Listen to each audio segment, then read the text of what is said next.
Assalamu alaikum wa rahmatullahi wa barakatuh, page 6 du Coran. Madame, Monsieur, bienvenue dans cette émission où on lit le Coran et on essaie d'interpréter les versets en langue française. On va essayer de réfléchir, on va essayer de voir euh, c'est quoi les sens des mots en arabe et en français.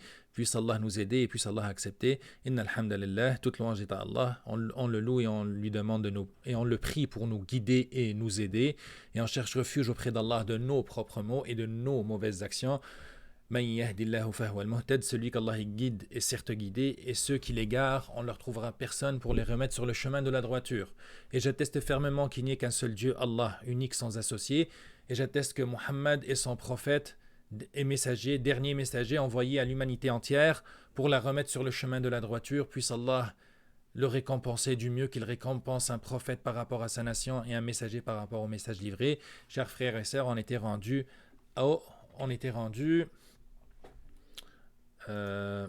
ici.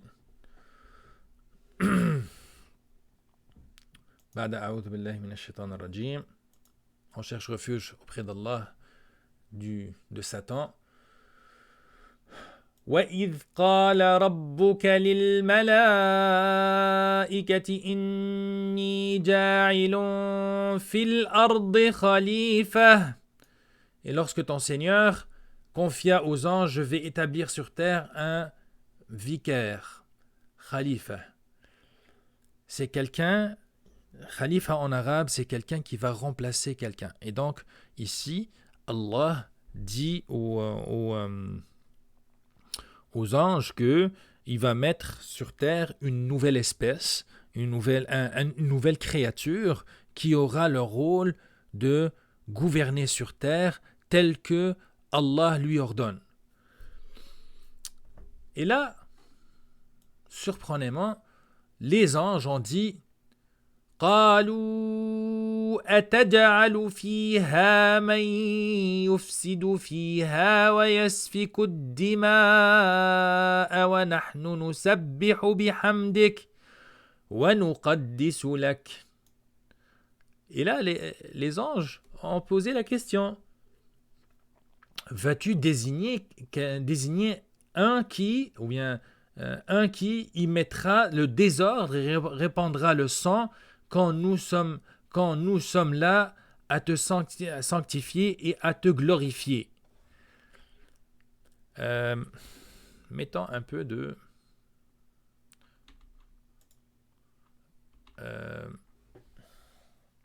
les ulama ont dit, les savants, les érudits ont dit que on a deux hypothèses. Première hypothèse, c'est que Allah avait déjà dit aux anges que voici ma nouvelle création qui est l'humain et je vais lui donner le potentiel et je vais lui donner le libre arbitre. Et le libre arbitre voulant dire qu'il va décider lui-même de faire ce que bon lui semble avec la responsabilité dessus. C'est-à-dire que s'il fait du bien et il fait des bonnes actions, il va aller au paradis. Et s'il fait des mauvaises actions, il va aller en enfer. Et Allah lui a donné le choix. Mais les anges, donc la première hypothèse, c'est que les anges se voyaient eux-mêmes dignes d'être vicaires sur terre. Les anges étant des êtres de lumière qui ne désobéissent pas à Allah et qui font seulement le bien ou bien font seulement ce que Allah leur ordonne. La deuxième hypothèse c'est que les anges, donc la première hypothèse étant que les anges se voyaient eux-mêmes sur terre et voyaient Adam comme étant un être inférieur à eux. Et là, d'où leur étonnement, comment cet être-là va être sur terre. Et là, on se demande comment savait-il que cet être que Allah vient de créer est capable de telle monstruosité et de faire couler le sang et être injuste. Donc, la première hypothèse étant que les djinns étaient sur terre avant l'humain et eux aussi avaient le libre arbitre et avaient le choix. Et donc, les djinns ont été très, très criminels sur Terre. Et donc, les anges se sont dit, pareil comme les djinns ont fait, les humains vont être aussi criminels sur Terre. La deuxième hypothèse est que Allah leur a déjà dit que cet être que je vais créer, c'est un être de choix et non un être de libre arbitre. Et donc, ils se sont dit que comme les djinns ont été de la même façon, et donc la première hypothèse, c'est que Allah a créé Adam et les anges ont vu ce que les djinns ont fait avant lui. La deuxième hypothèse, c'est qu'Allah leur a dit que c'est un être que je crée, mais qui est aussi capable d'être un criminel et capable de faire couler le sang. Et donc, dans tous les cas, les anges ont posé la question. Certains ulama vont vous dire que la question n'est pas une sorte de désapprobation de ce qu'Allah est en train de faire, mais plutôt un étonnement pour savoir pourquoi Allah le fait. Et non pas nous ne sommes pas d'accord avec ce que tu fais, mais on voudrait plutôt comprendre pourquoi vous le faites. Retour au texte. Allah leur répond قال إني أعلم ما لا تعلمون. Allah leur répondit, il dit, en vérité, je sais ce que vous ne savez pas. Et donc ensuite, Allah aurait pu juste passer à l'épreuve de Adam, mais non, Allah a voulu montrer le bien fondé de sa décision devant les anges. وعلم آدم الأسماء كلها ثم عرضهم على الملائكة فقال. Et il a pris à Adam tous les noms de toutes choses. Puis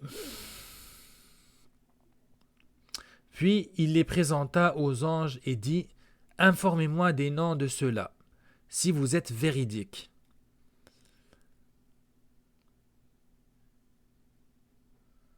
فقال أنبئوني بأسماء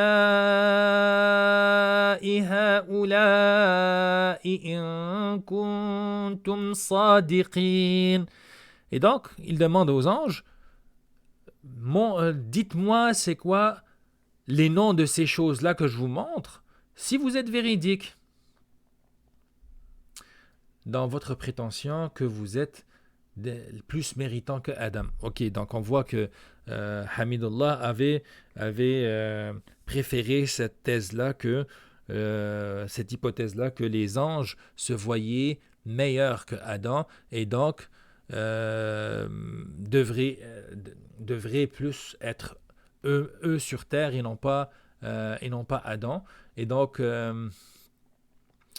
en tout cas, Allah a appris tous les noms à Adam et ensuite il demanda aux anges de lui dire c'est quoi ces noms pour leur prouver que Adam était capable d'apprentissage. Et là, les anges ont réalisé que ils n'avaient pas à demander à Allah le bien fondé de ses décisions, mais plutôt que c'est Allah qui choisit ce qu'il fait. Et donc, ils vont tout de suite demander pardon et ils vont dire قالوا سبحانك لا علم لنا إلا ما علمتنا. Gloire à toi, nous n'avons de savoir que ce que tu nous as appris. إنك أنت العليم الحكيم. Et là, je tiens à regarder à quel point les anges ont des bonnes manières avec Allah. Donc, tout de suite, ils ont admis leur erreur et tout de suite, ils vont glorifier Allah et ils vont lui dire, en quelque sorte, lui dire glorifié sois-tu, soyez-vous. Nous ne sommes pas en train de chercher le bien fondé de cette décision. Nous savons que tu connais tout et que tu es bien sage et que cette décision est bien fondée et qu'elle vient de ta sagesse infime. infini, excusez. Innaka anta al-alim al-hakim. C'est toi l'omniscient, le sage. Et donc Allah aurait pu continuer et faire autre chose, mais il a voulu leur montrer ceci. قال يا آدم أنبئهم بأسمائهم. Il dit, ô Adam, informe-les de ces noms. فلما أنبأهم بأسمائهم قال ألم أقل لكم إني أعلم غيب السماوات والأرض. Et puis quand celui-ci, c'est-à-dire Adam, les eut informés de ces noms, Allah dit, ne vous ai-je pas dit que je connais les mystères des cieux et de la terre et que je sais ce que vous divulguez et ce que vous cachez. وَأَعْلَمُ مَا تُبْدُونَ وَمَا كُنْتُمْ تَكْتُمُونَ. Et je sais ce que vous divulguez et ce que vous cachez, c'est-à-dire ce que vous dites, ce que vous faites, ainsi que ce que vous gardez pour vous-même à l'intérieur de vous-même. وَإِذْ قُلْنَا لِلْمَلَائِكَةِ اسْجُدُوا لِآدَمَ فَسَجَدُوا. Et donc, après que Allah a montré au genre des anges le potentiel de Adam, du genre humain, il leur demanda de se prosterner devant Adam. Et comme les anges ne désobéissent pas à Allah, ils se sont prosternés tous, à l'exception, sauf Satan, Iblis. Iblis n'était pas un ange. Iblis était un djinn, un être de feu, était un diable.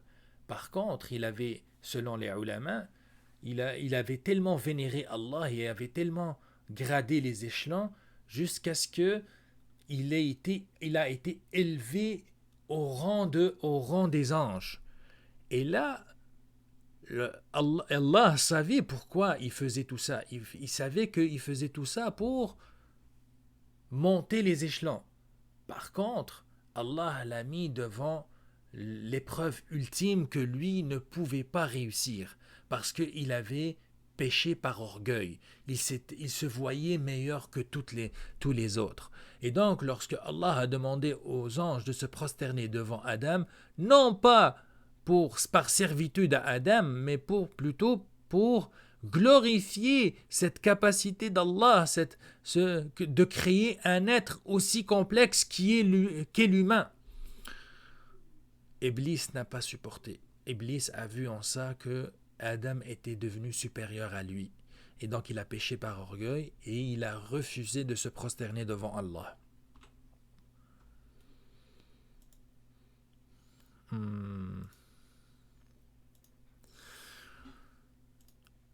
Fasajadou, ils se sont prosternés. Illa Iblis, à l'exception d'Iblis. Aba wastakbara wa kana minal kafirin.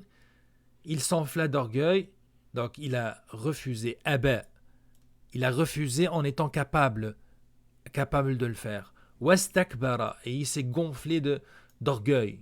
Il a été orgueilleux. Et fut parmi les infidèles. Et comme je vous ai dit, je n'aime pas cette traduction infidèle. Kafirin, mécréants, ceux qui ne croient pas. Wa kana minal kafirin.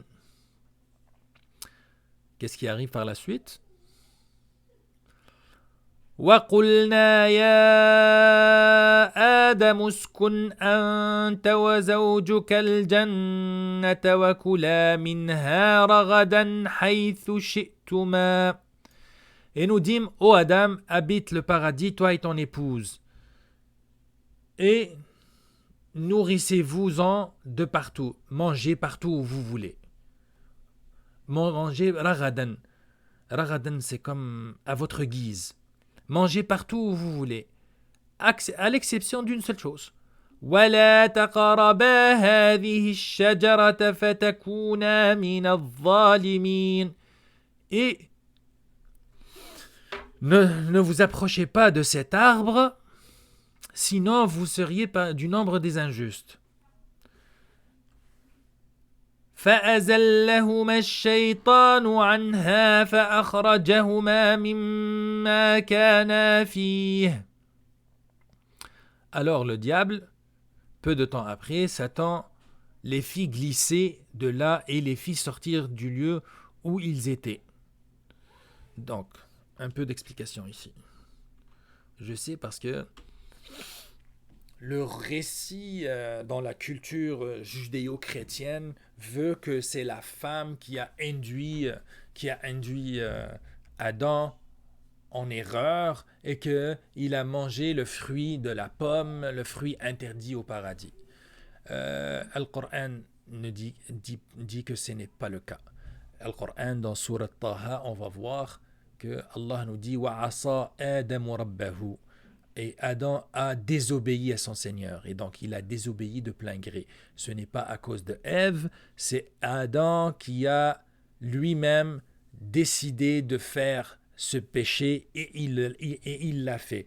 Avec peut-être la complicité de sa femme, mais ce n'était pas la faute de Ève que Adam est sorti. Certains mufassirin vont dire que, tel que c'est indiqué dans plein d'autres places dans le Coran, le diable, lorsqu'il est venu à Adam, il lui a dit que je vais t'indiquer l'arbre shajarat al-khuld, l'arbre de l'éternité, et wa mulkin la yabla, et d'une souveraineté qui ne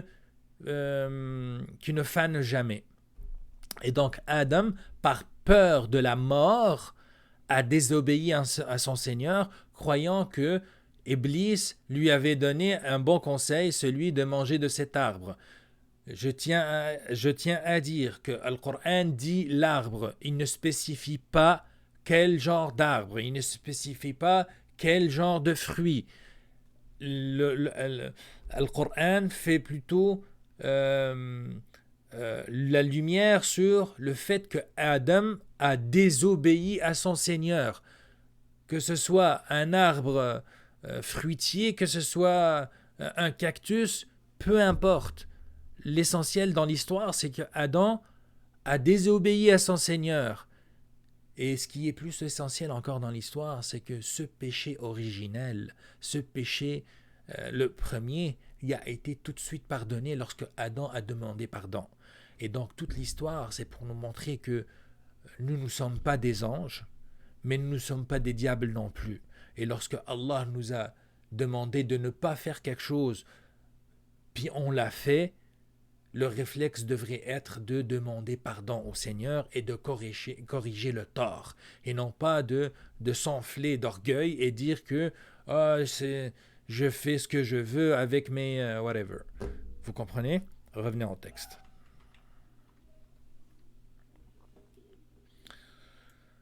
وَقُلْنَا اهْبِطُوا بَعْضُكُمْ لِبَعْضٍ عَدُوٌّ. Et à cause de ce péché, nous avons été expulsés du paradis, et nous dîmes, descendez du paradis, ennemis les uns les autres. Et en réalité, l'humanité ne cesse d'être l'ennemi.